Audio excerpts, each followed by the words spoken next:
Welcome to the talk about the Darknet of Things. Can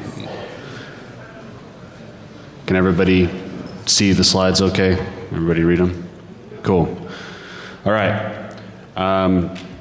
First, a couple introductions. I'm Anch, also known as Mike, or Hey Asshole. I respond to any of those. This is Omega. He is not known as Hey Asshole. Say hi. Hey, hello. Okay. We are here to talk to you a little bit about what we've built in a project that we're hoping you guys will help us with, and get involved a little bit and have a little bit of fun. So let's first talk a little bit about the Internet of Things. It's thrown around a lot.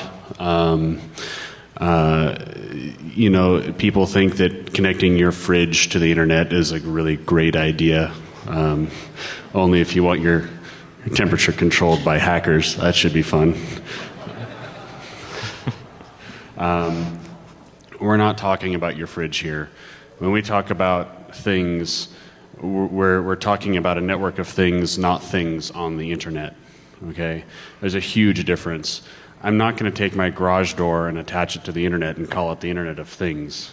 The garage door is just a thing on the internet. It's just another network connected thing, right?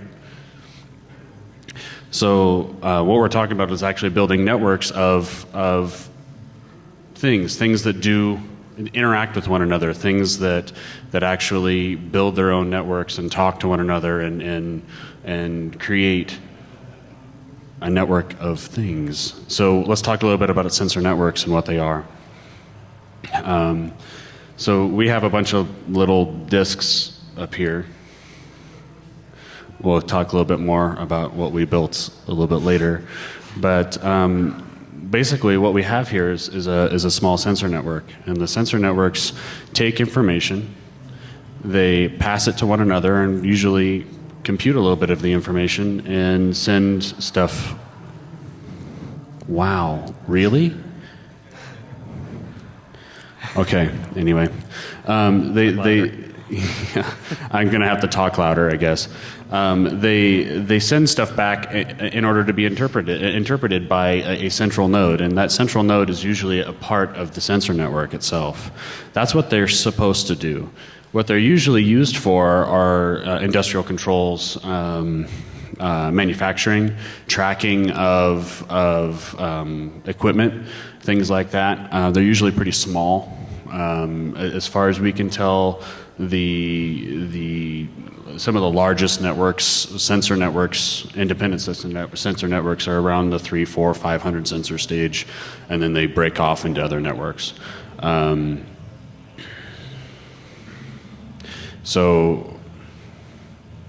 that is the next slide. Sorry, my laptop has a presenter view, and it wasn't working with the projectors, so I've got the same view that you have up here, so I can't tell what's next.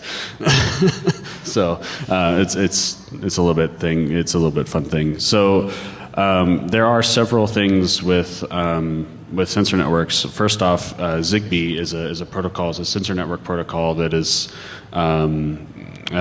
designed for small sensor networks. They mesh, they do a lot kind of stuff. Well, there's also another protocol called 6LoWPAN, and 6LoWPAN is basically IPv6 for sensor networks. So we can actually run on these little guys here a full wireless IPv6 stack. They have a full IPv6 network, they're pingable, they mesh, they do routing, all that kind of fun stuff. And so it's designed for it. And some of those advantages are it's a very, very large address space, right? I have a IPv6 tunnel with a /48, and I have something like, I don't know, there's a lot of zeros after the number of addresses I have. 65,000/64s, and the /64's got 6 billion addresses in it, you know, so I've got 65,000, so yeah, quadrillion, or I don't know the name of the number. He does. I don't. No, he doesn't. So there's some serious advantages to that. I mean, we've got large address spaces. We got a large number of sensors that we can put on an address, and they're all addressable at this point. Some of the limitations are it's low bandwidth, high latency, typically. So, you know, the amount of data that I can push across these networks is very, very limited. In fact, we'll do a little demonstration up here in a little bit, and when I send a packet to these guys, I'm sending like 2 bytes. I mean, it's really, really small. I think my max MTU is 182 bytes, and that's you know, that causes a lot of big problems when people are trying to do large packets on these networks, because they fragment and they do all kinds of funky stuff. If you want to know more about 6LoWPAN, come talk to me afterwards. I'll go into some pretty deep detail. I don't want to glaze everybody over sitting here. Oh yeah, they swapped. Wow, that's cool. So this was supposed to be before the last slide, but that's okay. We'll figure it out. So we talked a little bit about Zigbee too. It's low power wireless network, and the advantages are that it's really simple to do. I mean, you turn it on and it essentially works. They talk with one another. Limitations are the number of sensors you can have on the network is really, really relatively low. Zigbee isn't routable. It's not IP. So talk closer to the microphone. Zigbee isn't routable. It's not really IP, so you can't get to it from anywhere else. It's just a tiny little network, and you have a access point, and you have to bridge the protocols, all kinds of stuff. Yeah, I was actually poking these from the internet the other day. It was kind of fun. So, what are we doing up here besides sitting up here, you know, looking at all you guys go,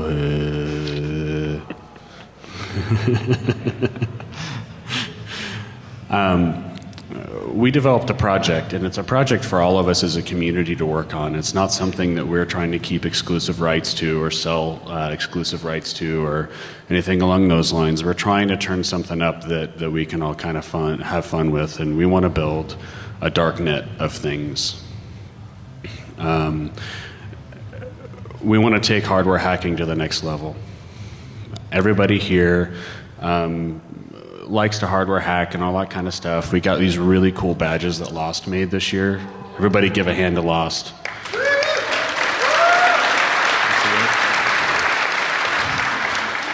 He put a lot of work into these, and really? Seriously? Oh man. Okay. Yeah, it is my bullshit. Anyway, so you know, we really want to do something between now and next year that's going to make next year at DEFCON 21 awesome.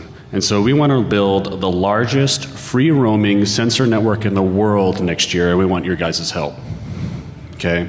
It's something for all of us to do, and it's something that all of us can take pride in next year when we're all walking around with shit that we built that's all talking to one another and we're all having a good time. Here's some considerations. No Arduino. None.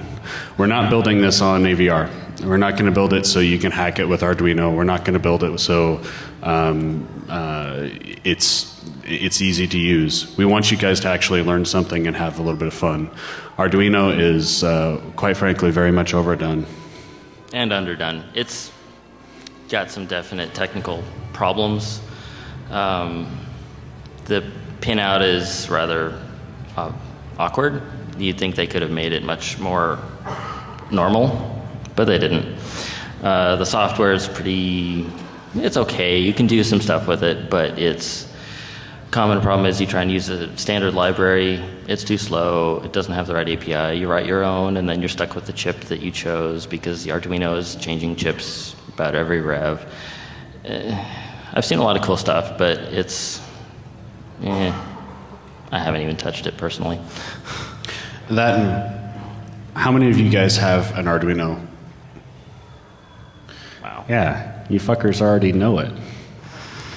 We want you to learn something new, okay? So we'll talk a little bit more about stuff that we're planning here in a little bit. Our stuff needs to be hackable. Okay, it's a hacker conference after all, right? So we want you guys to be able to hack it and have fun with it. It needs to be modifiable, changeable, bendable, but yet still we need to have it a little bit stable. We need to be able to maintain it. We need to be able to fix the shit if it breaks. And shit happens at con, right? You guys all know that you'll get this and, you'll short it out and blow it up. Or you'll build something and somebody will come along and pummel the network so it won't work. So we need to be able to do that. So it needs to be maintainable. It needs to be a network of things. We're not going to put things on a network. So we're going to build our own network of things. Will we have off points to the DEFCON network? I hope so. I'm going to talk to Lockheed about it and see what we can do. It needs to be free roaming, so they need to be wearable, movable, pocketable, stuff like that. We've already been talking with some people. We have some ideas. We mocked this up. These aren't functioning yet. We haven't put code on them, but these are really, really cool. It's essentially a wearable badge. It's got a 2.8-inch TFT touchscreen on it. I'm going to burp. Just a second. I love drinking beer while I present. It's fucking awesome.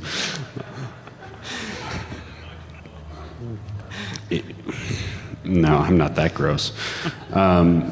We also want these things to be able to work outside of DEFCON. I have a collection of electronic badges sitting in my office at home, and they all work, but they don't really do very much outside of con.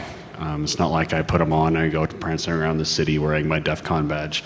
That would be kind of stupid. But we want things to be able to work at home and at other hacker spaces and be able to have you guys be able to play with the stuff that you've built at home and still have it interoperate. And so we're also going to provide some of our other hardware, some access points and development hardware, things like that early on, so you guys can actually build this stuff at home, test it, make sure it works before you bring it to con next year. So let me turn this over to Eric. He's going to talk a little bit about the hardware. I'm actually going to slide over so you can control the slides because you don't want me doing this kind of shit. So the badge that we mocked up is, as he said, it's a 2.8-inch LCD touchscreen. You can get them from eBay for, what was it, $15? Quantity one, so they're pretty cheap. It's built, the network is built around a radio chip that is a single package, 802.15 class radio, and a microcontroller, and all the antenna matching, everything else in one package. It literally needs a crystal and an antenna and power, and that's about it. So that makes layout very easy. If you've seen a lot of the radio boards out there, the XB and the Nordic Semi stuff, there's a huge number of little discrete parts in there, very specific antenna matching. Yeah, it's just easier to put it in one package, and Freescale's managed to do it. It's a pretty quirky chip, but it works so far.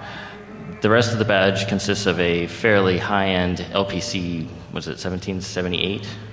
So that's a 120 megahertz ARM. It's got a memory bus, so we have a SD-RAM on here. This is 2 megabytes. You can go up to like 64. Touchscreen controller, because there's no way I'm getting analog into the main micro and making that work. SD card, 2 USB ports, host and device, and OTG, I think. Theoretically battery powered, but we haven't gotten that far yet. And an Ethernet site, so in theory you could hang an Ethernet cable off your badge. That might not work so well, it's pretty heavy. JTAG header here, you can see it on this one here. Standard JTAG header on this badge. That might be a little sharp for a badge. I've heard comments that even these things are kind of sharp, and not sure I would want to lug that around. We're going to be posting the tool chain, the schematics, all that stuff on the DCG Darknet site. And we hope that you hack on it, modify it, do whatever you want, make your own badge, make it work. And Yeah, so there's basically the summary. We have not routed out much of the extra peripherals on the part because we just wanted to get this thing going, but there's a lot of peripherals on this chip. You could do a lot of stuff with it. There's a sound interface. We're planning on putting an accelerometer on here, or all kinds of stuff. So in order to ease development, we put together this very simple adapter. It's the chip, the antenna, JTAG, and some pins. Because it's a full ARM microcontroller on here, you could write an app to do whatever you want. For instance, I want to put one of these in the basement of my house, controlling the dampers on my air duct. So I have my own little zone system. And being on the IPv6 network, I can control it from my computer, I could control it from my phone, I could do whatever I want. And so can I. There's the problem, yeah. Is that us? Yeah, that's us. Yeah. Maybe that'll help. It's got UARTs, SPI, I2C, take your pick. There's a bootloader on here, so if you you get a standard USB to serial adapter, you hook it up, a couple of pins, and you've got yourself a loader. You can talk to the computer, you can run slip over the thing. That's how you get slip IPv6 into your computer. You can route it. It has this tiny little JTAG header, which is a bit of a challenge. You have to get an adapter, but it's not too big of a deal. Bootloader is your friend. And then the moat that we built a bunch of. This is, again, it's pretty much just the chip. It's got a button, an LED, and a battery. And we're going to demo putting these on the desk here and turn the lights on. Yeah, the way I've been describing this to people is this is a wirelessly connected IPv6 LED throwy. Yeah. It has a little LED on it and a button and not a whole lot else. It's got the serial port out for it, so you can actually attach sensors and stuff to it if you want. We will actually have these in Q&A for people that want to help us recoup our hardware cost. And we have these, and we have kits, and we'll give them to you for a little bit of an exchange. The other one, we didn't build this one. We actually have boards printed, but we didn't populate it. This is essentially an access point. Yeah. It's Ethernet. It's not PoE. That'd be nice, but that's kind of big. Basically, you drop it on a board. You could not even populate the pins on the side, plug it into your network, and you've got yourself a V6 bridge. We could even put a tunnel on the thing. Now imagine the evil things we could do with this. So this is an IPv6 access point, essentially, that if I have this and one of these, I can create an IPv6 bridge that's wireless that's not going to show up on your wireless intrusion prevention system. Can you have some fun with that or what? All right. So we're going to do a little bit of a hardware demonstration here. And I need my other piece. I'll have to plug it in here in a minute. So I'm going to give my standard disclaimer about live demos. This is actually a live demonstration. We have not recorded this. We have not attempted it in this room. We have attempted it other places. And whenever we do live demos, whenever I do live demos, something always happens. I have made several beer sacrifices to the demo gods. I'm hoping that they work. We've had some success with this stuff earlier today, and it's been pretty fun. But yeah, so that being said, here we go. You have a cable, right? Yeah, I got to get my cables out of my bag. So let me have the Tribble.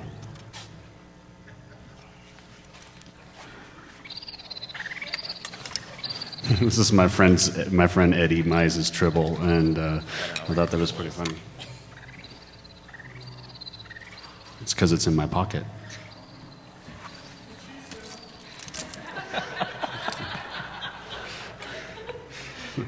Yeah, that is what she said.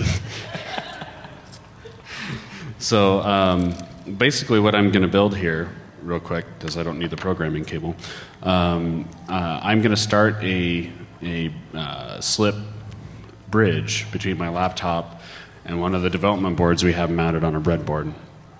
And this development board is attached to a USB to serial interface. It's 5 wires. There's 5 wires for this board. It's hard to see, but we'll show anybody that wants to see later in Q&A. But basically, if I plug this guy in, and VMware works right.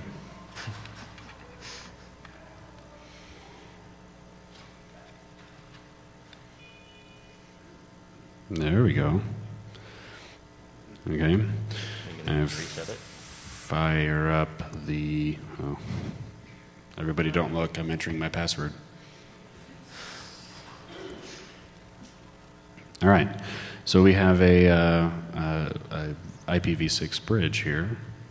And let's hope Goatsy doesn't come up.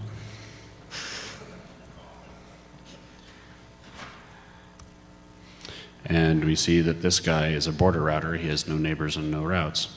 So Eric is going to start putting batteries in these little moats here, and we should see them pop up. And they take a second to boot. And start to communicate with one another. Pray to the demo gods. There we go. Look. See, we got a couple of neighbors, and we have a, yeah, we'll have 4 here eventually. There's 3. And we have listed the routes for the neighbors. Does everybody read that okay, or do I need to jump the font up a little bit? Alt plus? I don't know. I don't either. Control up.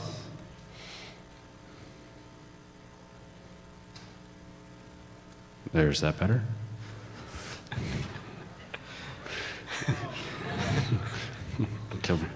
Okay, well, I can do it one more time. Should have 4, and now 5. There. I love an interactive audience. It's so much fun. Okay, so, sorry. What we have on these, running on these moats actually right now is a version of Contiki with a RESTful, a small COPE server on it. And what COPE does is it takes a couple of little interactions, and I can do some things with them. So I'm going to start turning LEDs on here as soon as I start the correct web browser.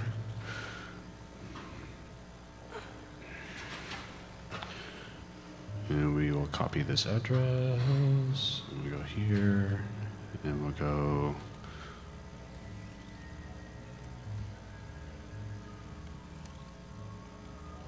Everybody dance to the music next door. Oh, yeah, we have to put brackets around IPv6 addresses because Firefox doesn't understand them. Neither does Chrome.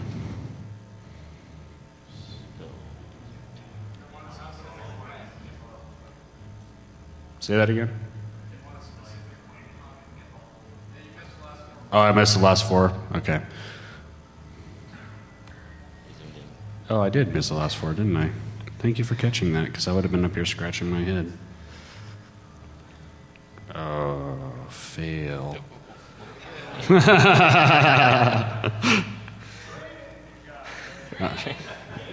All right, here.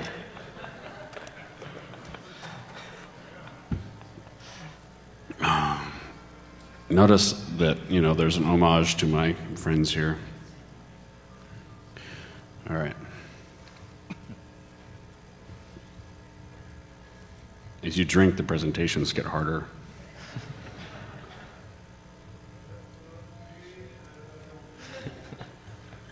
Yeah, I was hoping that was coming.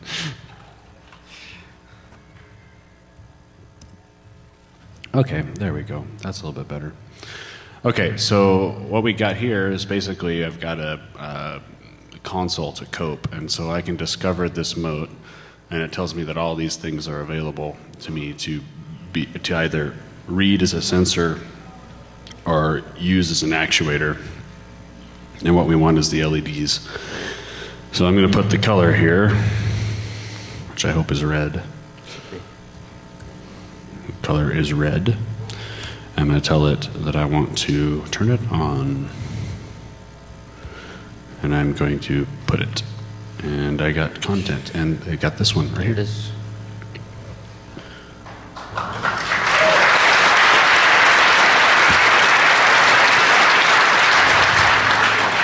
So the advantage to these guys is they'll actually mesh with one another. No, I don't want to attempt it. I got one good demo out of the demo gods. I'm not going to get another one.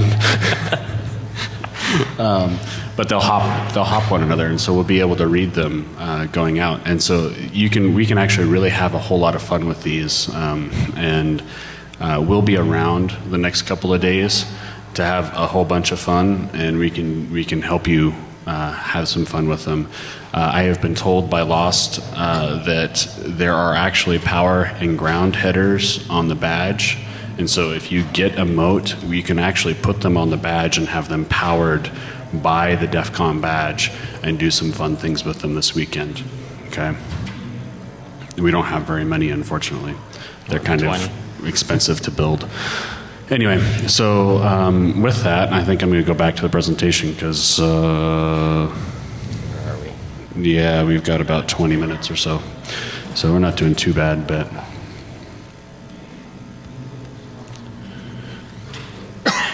So can everybody see the potential to this? Can everybody see how much fun we could actually have in a space like this with this many people sitting around and having things to poke at different people? And there's potential for fun and for profit. I mean, you could build these things pretty simply. It doesn't take very much for us to put them together. That's about a $9 bomb on this in small quantity. It was a little bit more than that, but Okay, $9.50. come on, it's more like 15. Anyway, but Small quantity. yeah, you're talking quantity. But we didn't have these made in a fab house. We had the boards printed for us, and we got them, and we used a toaster oven to do all the surface mount parts. And no shit. BGA in a toaster. Yeah, BGA. This man works hardware miracles. He's really good at what he does. And so we actually built these in his attic upstairs. Yeah. A couple hours. Last week in a couple hours. And so they're not too terribly difficult to build. And so everybody can do it. It's just a matter of actually doing it. Dental pick, tweezers, solder paste, $25 toaster. Done. Well, in a few hours. Okay. Now we're going to get to the fun part. Why we actually are giving this talk today, and how you can get involved. We felt when I say we, I mean Eric and I and some of the other members of some DEFCON groups and some other people that we talked around last year, felt that the community needed a common project to bond around and to build upon. And given that common project, I think we as a group can do fun things. I can say that I'm not really a hardware guy. I'm a pen tester by trade. But getting to the hardware and learning this has taken us kind of 2 years to put together. But learning that the last 2 years has made me a better pen tester. Getting close to the hardware has taught me a lot about how things work, which is what it's all about. We want to learn how things work, right? Is that why we're all here? Yes. Yeah. So, learning how things work is important to us. And so it's really kind of helped me become a better pen tester, and it's helped him become a better teacher. We also want to break people out of the Arduino rut. I see a lot of projects at our local hardware hackers group called Dorkbot, which, do we have anybody from Portland in the audience? Go to Dorkbot. Anybody go to Dorkbot? Okay, go to Dorkbot. It's every other Monday at Backspace at 7. Really starts at about 8:30. We're hackers after all. We're always a little bit late. So we wanted to break people out of their Arduino rut. I've seen a lot of projects based on Arduino that are really cool. They do some really cool things. I think you can get a quadcopter now based on Arduino, right? Yeah. Yeah. Could you imagine a quadcopter built out of one of these with a gigantic antenna? I'm going to build a drone. Of quadcopters. I'm going to build a drone for next year for DEFCON. I'm going to have it buzzing people in the contest area. It's going to be fucking rad. What's that? Oh yeah, it'll be on the internet. Damn straight it'll be on the internet. It'll make anybody be able to buzz people in the conference area. It'll take requests.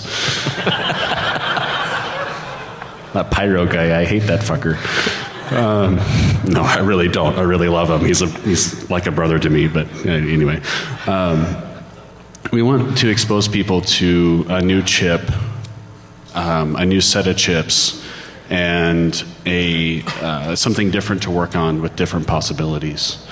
Doing that makes us better at what we do, makes us more able to do different things and to learn new things. I'm getting old. It's really, really hard for me to learn new things. But yeah, I look so young.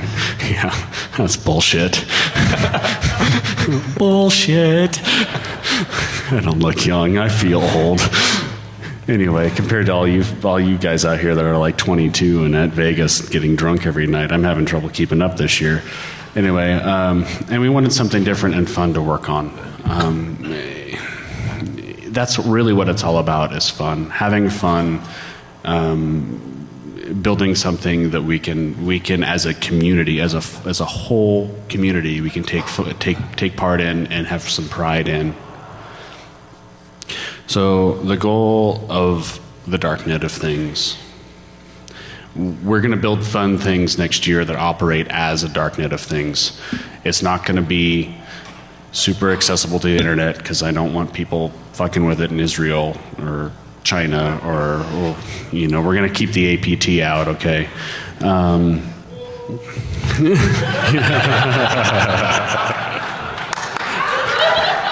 You, sir, get an energy shot. That was fucking awesome. And we're going to produce these for next year. This is something that we've kind of had a dream of doing for quite some time. I don't know how many of these we're going to produce. All kind of depends on how much funding we can get, because they're pretty fucking expensive. But yeah, actually, that was actually my next word out of my mouth. Where are you? Raise your hand. Who said kicks? There he is. Here, somebody get this energy shot to him. Here, I'm just going to throw it at you. Watch your head. Oh! That was fucking close.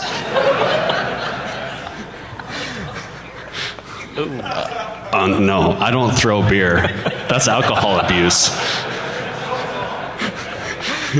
That could actually kill somebody.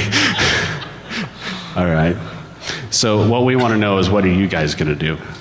You know, we have some resources set up now to help. We're going to continue this next week. Actually, it's going to be 2 weeks for me, because I'm going on my honeymoon.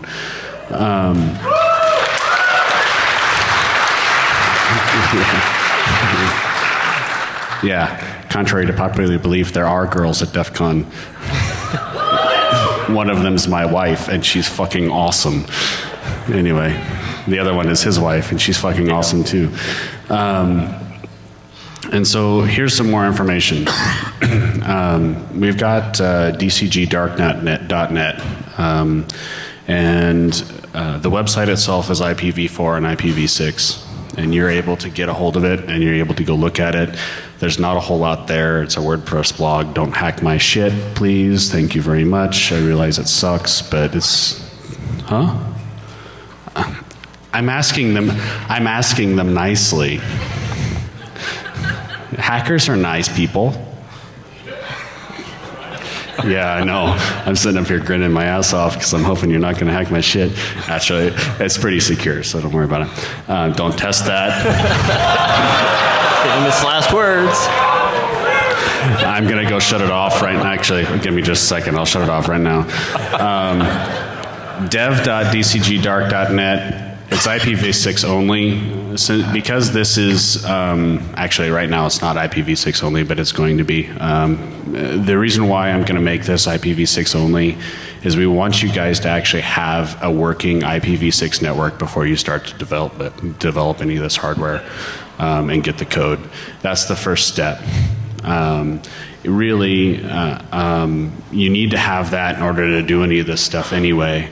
And so if you're gonna try to leap and grab the code before you have it working, you're gonna have a lot of problems. And so this is gonna save us a lot of headache and heartache. So working IPv6 connectivity is a requirement. Go get a free tunnel from Hurricane Electric. They're awesome. The instructions out there are really, really good to set it up. You can set it up on just about anything. OpenWrt is great for it. Just go to ipv6.he.net and they'll tell you how to do it. This is something that Eric is passionate about. And so I'm going to let him talk about it a little bit. You have about 3, 4, 5 minutes. I'll be quick. Okay, be quick about it. So, Mike here has been trying to set up a development environment. How long have you been at it? Most of 6 months. Yeah. So, we have a tool chain, GCC bin utils. They work fine. Everything else, not so much. If you've developed anything for the Arduino and actually not used the IDE itself, if you've written straight for the AVR, it's really simple. You do gcc-m-mcu at mega328 and your files, and you're done. Everything just works. It brings in the register headers, the linker scripts, the vector tables, all that stuff. And you don't have to think about it. In the ARM world, as it stands right now, for about every single chip, yeah, well, you could just show the I'm not going to show notes. show your notes. I'm going to turn more LEDs on. I have fun with that. I'm going to turn more LEDs on. Oh, okay. So when you're writing for an ARM chip, there are 10, 12 different manufacturers. Each of them have several different lines. They have different variations of those chips. There's no consistency whatsoever. When you pick a random chip, like we went with the LPC 1776, we look out there, we find that, okay, somebody's developed something with the 1374, whatever it is, and they have the project. It has make files that are usually abysmal. It has the linker scripts. They probably copied in the register headers from the IDE that NXP put out that I hate IDEs personally. And you end up with this chaos. You have to copy all the files that, at least in the AVR world, just come as part of the tool chain. Hey, there's no. You have to copy them into your project, and you have to maintain them. And most of the time, you go download an example, and you find 3 or 4, and one of them is kind of close. So what's needed is some kind of consistency in the tool chain. It means some fairly minor modifications that AVR's already done to GCC bin utils to make it know where these files are. When you actually need a collection of these files that actually all work, because a lot of the stuff the manufacturers put out are not so hot. No, I just was at the wrong spot. This isn't really hard stuff. It's just kind of tedious. You have to gather all the chips. You have to gather all the register headers. You have to figure out if there's if we want to come up with a standard style. Registers for peripherals in the AVR world, they all pretty much work the same way. They all have the same name. We were looking through the code trying to get this LED working on here, and they've got like 4 different layers of just GPIO code, and all of them are really weird, and they're built on top of each other. So for people like me that used to be really ignorant of what a GPIO is and don't know and want to learn, tell them what it is, please. GPIO is general purpose input output. It's literally the pins on the chip. Chips like this come with multiple peripherals. They have serial ports, LCD interfaces, SD-RAM, all that stuff. GPIO is the default operational mode for all the pins on the chip for the most part. So if you actually want to talk to stuff, light up LEDs, that's what you use. It's a really simple thing. You set the direction of the pin, you set all the, really, it's just the direction and whether the pin is high or low. And you're looking, oh, it's over there. Oh, I didn't realize you put them over there. Oh yeah, I spread them out. Really simple thing. They built layer upon layer upon layer of API on top of this thing, and I have trouble untangling what the heck Freescale did. It's unnecessary, and if I went to go to another manufacturer, they would have their own other insanity. They have this thing called CMSIS, which I have no idea what it stands for, but it's supposed to be some kind of common API across all ARM peripherals. It doesn't work. It's just... It's bullshit. Yes, it is. It is horrible. If you're programming a microcontroller, you kind of ought to know what the chip does and not use a, it's like programming a 8-bit micro in Java. It'd be that's kind of what they're trying to get you to do. So we kind of need to wrest control of all this stuff back from the manufacturers, because they don't care about the other manufacturers. They don't care about consistency. And without consistency, developing stuff like this is a pain in the ass. So what are we going to do about it? Well, we need to get a group of people together who actually care about this stuff and start hacking on it. He wants us to build a consistent development environment like we have for AVR. Yeah, it's been done before. Which can be done. We have software people in the room, right? Just a few. Yeah. So we can do it. Power of, the power of people that are here. Really, as a community, we can do anything. And so we really want to, we really, really, really want to get this done. It's going to make our lives easier as we go on. So, how can you get involved? There's a couple of things. How many people in here are involved in a DEFCON group? I'm actually pretty passionate about this. I just came from a panel on DEFCON groups. Anybody? Raise your hand. Yeah. Involved in a DEFCON group? 2, 3, 4. Oh, come on. Converge, where are you? No, he's not in here. Okay. Anyway, start one. Get involved. Find your local DEFCON group. If there's not one that exists, start one. Join one. Have fun. Get together with your group local. We are willing to do for these. Really feeding back really bad. There we go. For these, we are willing to do custom artwork. We'll put your logo on it if you're a DEFCON group. So we'll put your logo on it. If you're a group and you're a registered group and you're all good, let us know. We'll put your logo on these for next year. You can walk around being cool. Anyway, yeah. Get some hardware. We've got a bunch of these. We've got some of these here. If you give us your email address, go to the site. We'll email you when we have more, and we'll mail you some. 25-ish. And yeah, well, just come talk to us at Q&A. We'll gladly sell you some of the stuff that we have up here in order so you can start. We only brought a little bit with us because it's kind of expensive to foot out of our own pockets to build a bunch of hardware to give out or sell or whatnot. But if you're really, really, really passionate about it, we'll be in Q&A after. Come and talk to us. We'll get it in your hands one way or another. Okay. We have the bill of materials and the schematics. We'll have the Eagle files available. All that kind of stuff we'll have on the website, freely available. You can grab them, print your own boards, put your own shit together, you know, or even just make your own.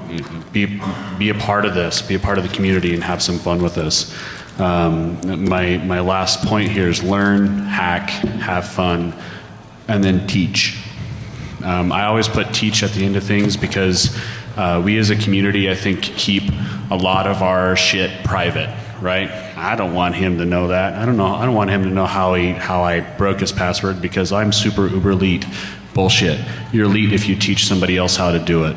DEFCON 101, people that are sitting in DEFCON 101, Hi was a good friend of mine. He says get involved in the community, ask questions, talk.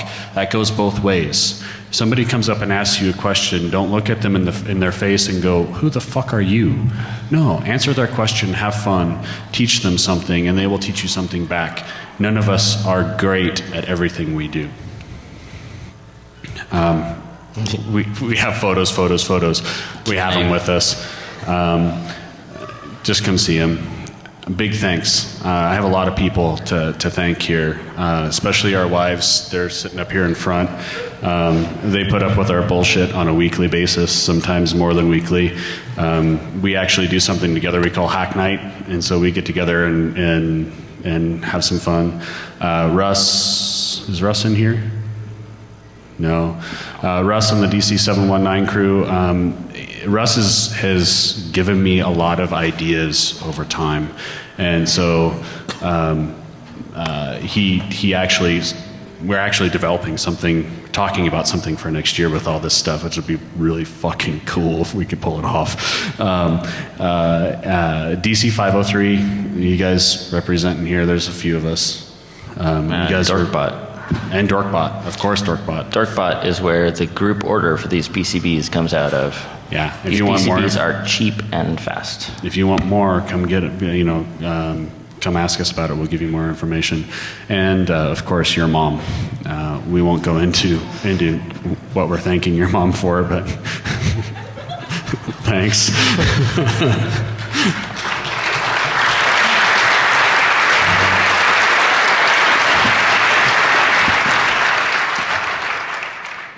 All right, we have like 3 minutes, so we're going to see everybody over in Q&A. Come talk to us. Buy hardware.